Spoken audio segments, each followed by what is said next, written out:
And welcome to the Explaining History podcast. So, firstly, if you are a student of A-level history, we've got some exciting stuff coming up. So on Monday, the tickets will go live on the website, and I'll be putting out a link on Monday. But to begin with, I'm just going to talk you through the dates. So, what have we got? So, our first event is going to be on the Russian Revolution and Stalinism. And it is going to be how to navigate the chaos of 1917 and structure the perfect dictatorship essay. Okay, so that's Sunday, January the 25th at 3 p.m. UK time. Okay, next session is going to be America, 1945 to 74, from Truman to Nixon, exploring civil rights, Vietnam, Watergate, and probably a few other things besides. And that will be on Sunday, February the 15th at 3 p.m. UK time. The next session is going to be China from Mao to Deng Xiaoping. That is going to be China 1949 to 78, and how to handle the breadth and complexity of domestic events and international relations. And that is going to be on Sunday, March the 15th at 3 p.m. UK time. The final one, Sunday, April the 19th, Weimar and Nazi Germany, 1933 to 45, from depression to dictatorship. Again, 3 p.m. UK time. So, how are we going to do this? Well, I'll be doing a live video link, well, it'll be Zoom or something like that. You can purchase access via the website. Now, if you're studying all of these topic areas, or at least most of them, you can purchase the season pass, which will be a bit of a discount in there for you. So, as I said, on the website, you'll be able to pay for the sessions, and then it'll present you with the login details. And so, that will be going live on Monday. Make sure you don't miss it, because there are limited spaces in all of these workshops available. We have kind of bandwidth limitations and all that kind of thing. So it'd be gutted if you miss out. Who is this for? Well, these are for people studying A-level or its equivalents around the world, IB, or where the qualification wherever you are. And what are we going to do? Well, what we're not going to do is just rehash more and more and more information and bore you to death by bombarding you with knowledge. That's what happens in lesson time, or not very good lesson times anyway.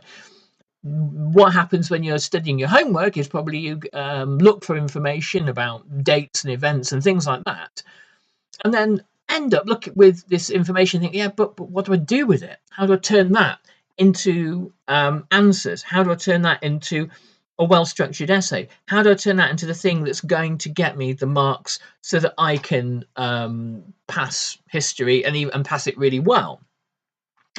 Not everybody is going to be, I accept this out there, not everybody is going to be the passionate historian I am. Lots of people want to pass their history and go on and live their lives. Okay, then what we're going to do is show how knowledge is applied. We're going to get inside the psychology of the examiner, what they're looking for, and we're going to go get inside the mindset of you, and how you manage to get over those internal obstacles that keep you from really nailing A-level history.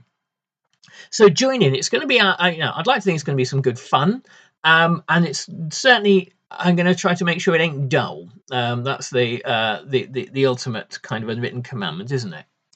So with that in mind, we're going to dive in now to look at an aspect of Soviet history that during the terror that gets slightly overlooked, and that's the role of the Soviet camps in the terror. So I'm going to be talking now about Anne Applebaum's book Gulag, and it's in the kind of the canon of Gulag writing. It certainly has its place. There are plenty of other books on the Gulag system, Anne Applebaum, she's someone I don't always agree with. I mean, disagree with quite a lot. I mean, a lot of her kind of writing on the rise of kind of populist autocrats misses out, I think, a crucial bit of context. Her way of presenting all of this is that, well, they're very good liars and they trick people, and people then don't vote for the sensible alternatives they ordinarily would do. And there's no kind of real analysis about, could there be things that the sensibles have done that made people in the last 20 odd years a little bit unhappy, maybe, possibly, to want to consider, Donald Trump as a president. Maybe things haven't worked out very well. Anyway, let's skip beyond that, and and look at chapter 6 of her book, The Great Terror and Its Aftermath. And it starts with a bit of verse from Anna Akhtomova, who was one of the kind of crucial voices in this whole kind of narrative. I'll talk a bit more about Anna Akhtomova another time. And it reads, "That was a time when only the dead could smile, delivered from their struggles, and the soul of Leningrad, dangled outside its prison house. And the regiments of the condemned, herded on into railroad yards, shrank from the engine's whistle song, whose burden went, 'Away, pariahs!' The star of death stood over us, and Russia, guiltless, beloved, writhed under the crunch of blood-stained boots under the wheels of Black Mariahs." So Anne Applebaum writes, "Objectively speaking, the years 1937 and 1938, remembered as the years of the Great Terror, were not the deadliest in the history of the camps, nor did they mark the camp's greatest expanse. The numbers of prisoners were far greater during the following decade, and peaked much later than is usually remembered in 1952. Although available statistics are incomplete, it is clear that the death rates in the camps were higher both at the height of the rural famine in 1932 and 1933 and at the worst moment of the Second World War in 1942 and 1943, when the total number of people assigned to forced labour camps, prison and POW camps hovered around 4 million. Statistically speaking, when we're looking at Stalinism, the crimes of Stalinism, the big numbers of deaths come from these two things. They come from the famine, the Soviet famine, and from the years of the Nazi invasion. I mean, firstly, the engineered famine kills. The numbers vary from something. The range is between 3 and perhaps even up as high as 10 million. Some historians put around the 7 million mark, and obviously Hitler's plan, the Generalplan Ost, or the German army initiate, is the plan to starve 30 million Russians to death to create Lebensraum for ethnic Germans. And obviously, the kind of brutal, banal answer is that it's a lot easier to starve large numbers of people than shoot them. And so when you're looking at terrific losses of life, it's often the result of famine, of manufactured famine. For example, the great Maoist famine of the late 1950s, or the Bengal famine of 1943. The mass arrests and mass executions of the Great Terror only account for a small fraction of all of those who died during the Stalinist period. Horrific and terrifying though that experience no doubt is. And Applebaum writes, "As a focus of historical interest, it is also arguable that the importance of 1937 and 1938 has been exaggerated. Even Solzhenitsyn complained that those who decried the abuses of Stalinism keep getting hung up on those years which are stuck in our throats, 37 and 38, and in one sense he is right. The Great Terror, after all, followed 2 decades of repression. From 1918 onwards, there has been a regular mass arrests and mass deportation, first of opposition politicians at the beginning of the 1920s, then of saboteurs at the end of the 1920s, then of kulaks in the early 1930s. All of these episodes of mass arrest were accompanied by regular roundups of those responsible for social disorder. So, I mean, it's a slightly clunky way of putting it, but there is an essential truth to that. As Robert Service rightly pointed out, the Great Terror was just a sort of part of an ongoing process of terror that existed from 1918 onwards.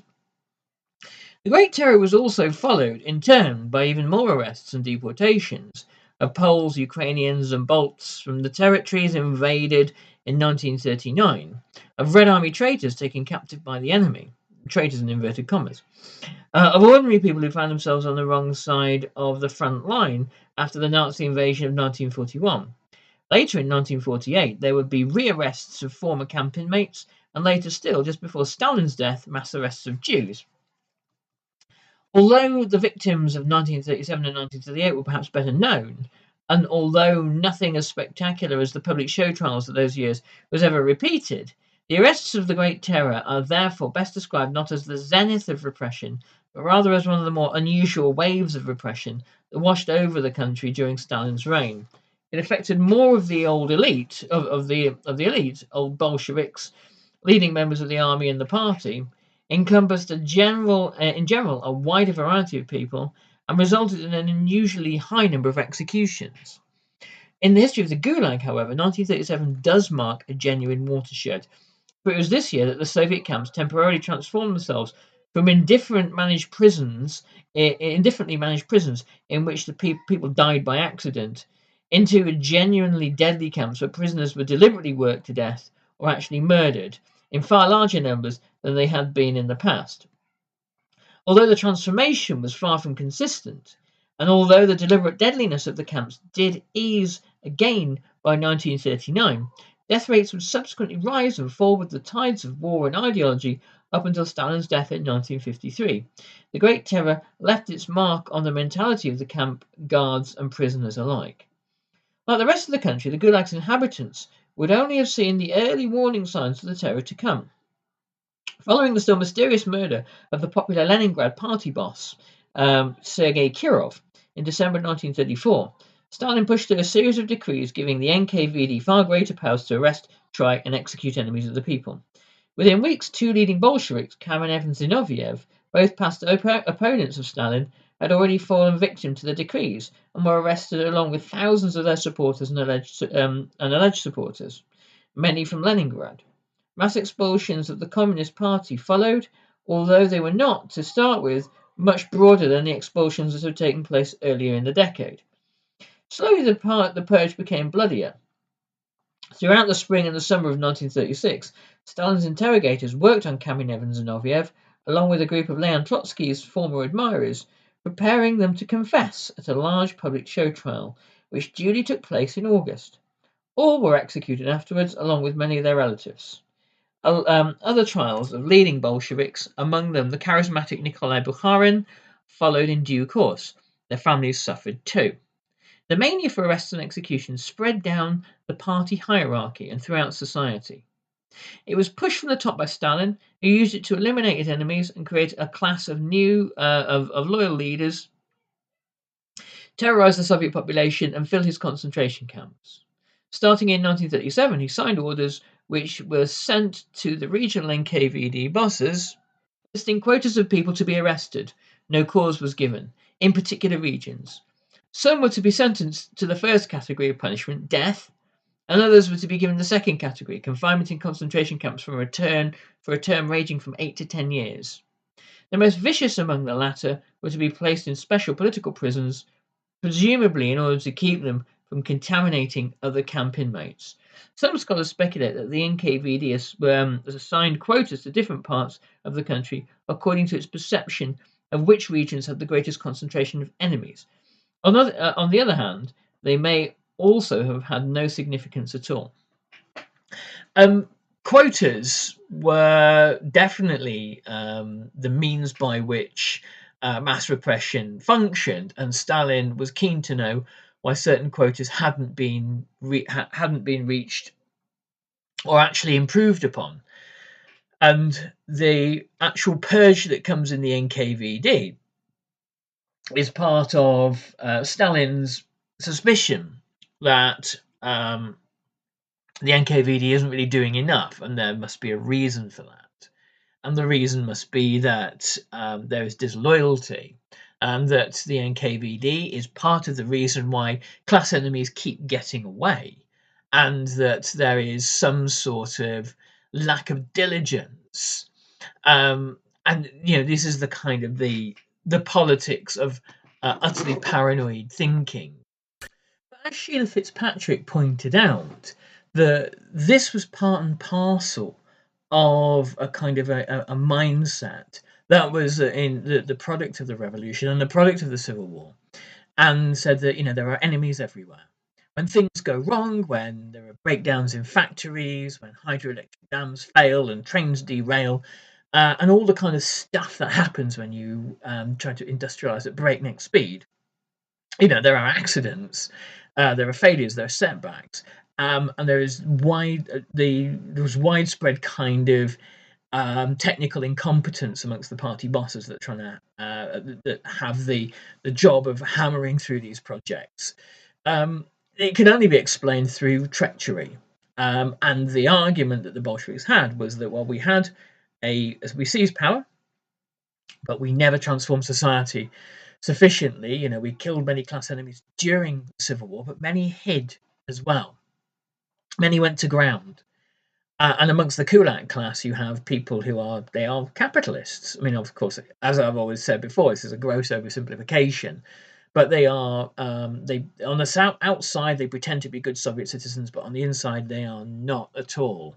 They are counter-revolutionaries. They want the Tsar back, and they are loyal to Russia's enemies, the Soviet Union's enemies. So the kind of the sense of being under siege is palpable constantly. So here's the thing with homemade meals. Eating them is great, but all the chopping and measuring and cleanup, not so much. With new one-pan assemble and bake meals from Blue Apron, you get all the flavor of homemade meals with a fraction of the work. Just assemble the pre-chopped ingredients, bake in the oven, and enjoy. Shop Assemble and Bake at BlueApron.com. Get 50% off your first 2 orders with code APRON50. Terms and conditions apply. Visit BlueApron.com/terms for more. So, Anne Applebaum writes, clearly the purge was in no sense spontaneous. New camps for new prisoners were even prepared in advance. And there's a long list in the book. I won't read it out now, but there's a long list in the book of all the regions where prisoners had to be acquired from. And the actual numbers, the quotas. Georgia, there were 2,000 in the first category, so 2,000 for execution, 3,000 in the second category, so 3,000 to be given prison sentences of 8 to 10 years. Belarus was 2,000 in the first category, 10,000 in the second. So it's all quite well. The quotas are part of a kind of a central planning system. Nor did the purge encounter much resistance. The NKVD administration in Moscow expected their provincial subordinates to show enthusiasm, and they eagerly complied. We asked permission to shoot an additional 700 people from the Dashnak bands and other anti-Soviet elements. The Armenian NKVD petitioned Moscow in September 1937. Stalin personally signed a similar request, just as he or Molotov signed many others. I raised the number of the first category prisoners in the Krasnoyarsk region to 6,600. At a Politburo meeting in February 1938, the NKVD of Ukraine was given permission to arrest an additional 30,000 kulaks and other anti-Soviet elements. A lot of this is, showing zeal. It is trying to appeal to Stalin as being kind of loyal and enthusiastic. Some of the Soviet public approved of the new arrests, and sudden revelation of the existence of enormous numbers of enemies, many within the highest reaches of the party, surely explain why, despite Stalin's great turning point, despite collectivization, despite the 5-year plans, the Soviet Union was still so poor and backwards. Most, however, were too terrified and confused by the spectacle of famous revolutionaries confessing and neighbours disappearing in the night to express any opinions about what was happening at all. In the Gulag, the purge first left its mark on camp commanders by eliminating many of them. If throughout the rest of the country 1937 was remembered as the year in which the revolution devoured its children, in the camp system it would be remembered as the year in which the Gulag consumed its founders, beginning at the very top with Genrikh Yagoda, the secret police chief who bore most responsibility for the expansion of the camp system. Yagoda was tried and shot in 1938 after pleading for his life in a letter to the Supreme Soviet. "It is hard to die," wrote the man who had sent so many others to their deaths. "I fall to my knees before the people and the party and ask them to pardon me, to save my life." Yagoda's replacement, the dwarfish Nikolai Yezhov, immediately began to dispose of Yagoda's friends and subordinates in the NKVD.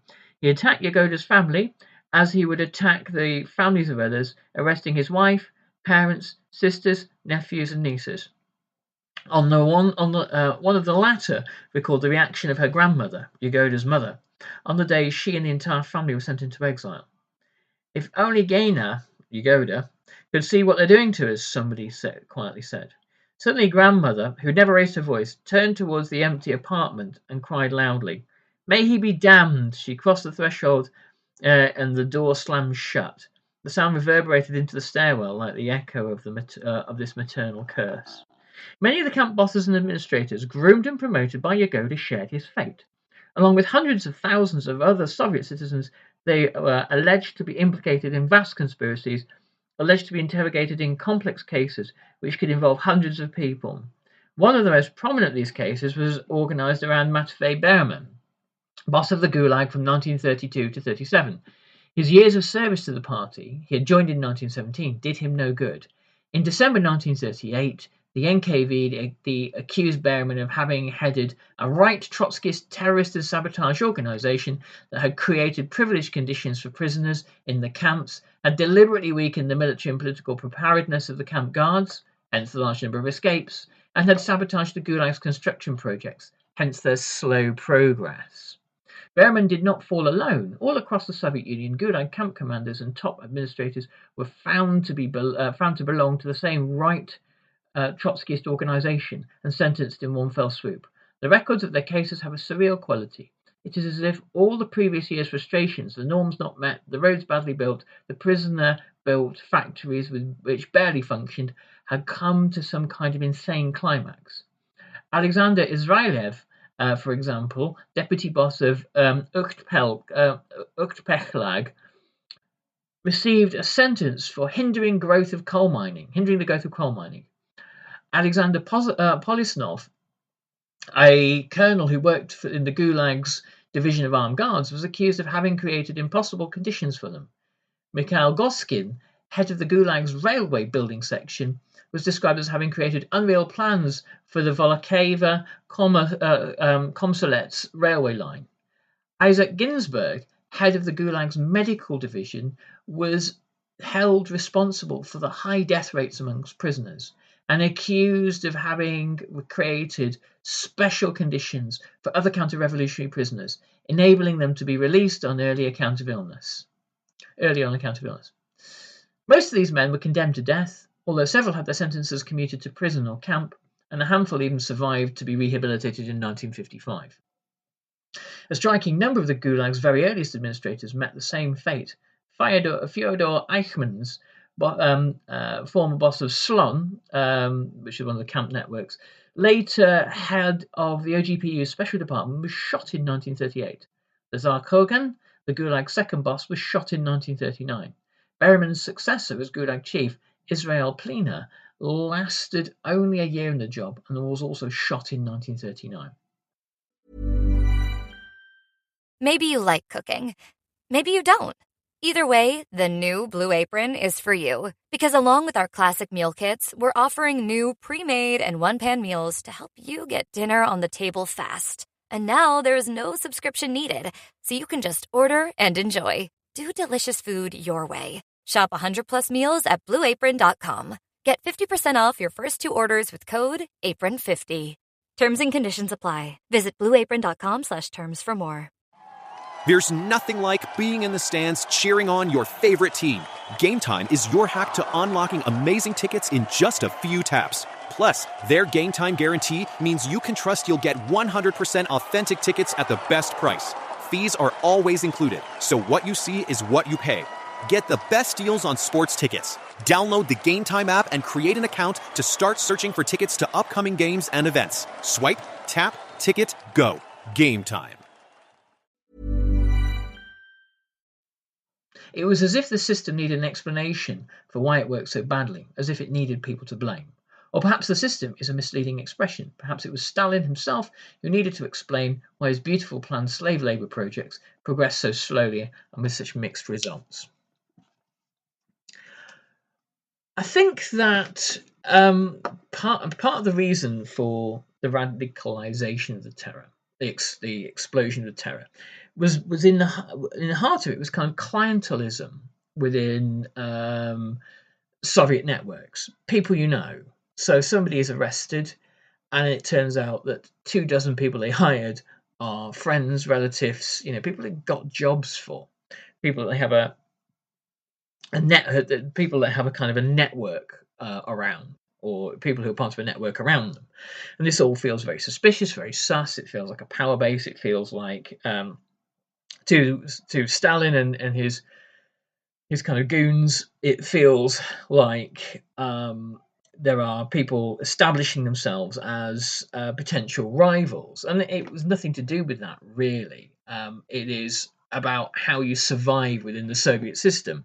You survive on a system called BLAT, which is kind of connections, and ordinary Soviet citizens, the ones that managed to get apartments and food and jobs and things like that, often they used connections because society hadn't produced a socialist state. They hadn't produced a state which was democratized for the working classes. It had produced a new bureaucratic state where instead of an autocracy, a new ruling class, a new bureaucratic ruling class was in charge. And so if you want to get anything vaguely useful done, those are the people you have to know. Those are the people you have to be pals with.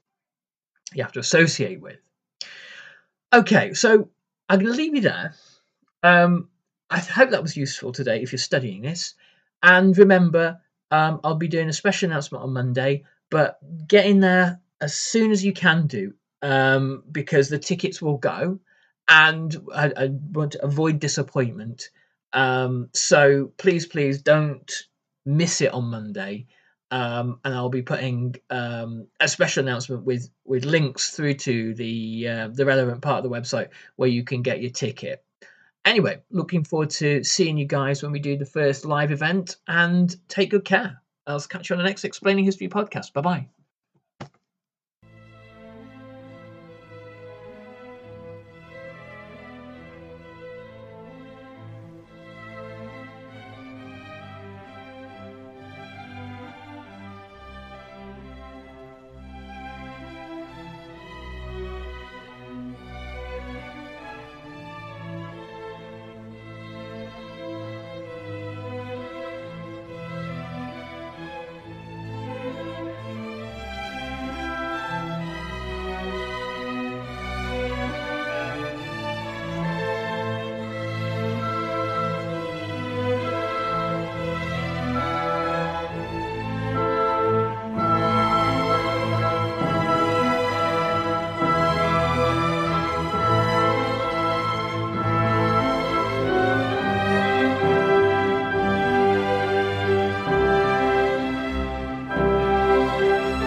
Did my card go through?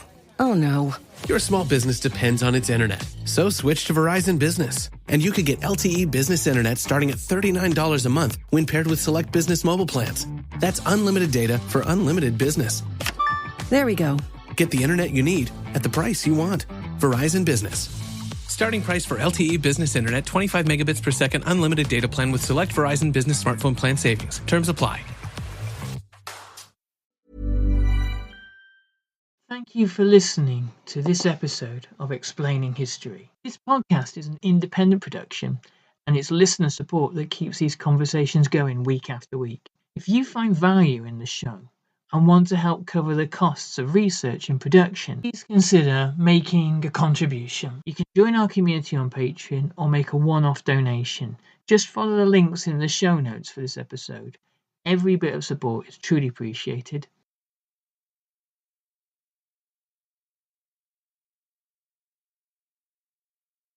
Thanks again for listening.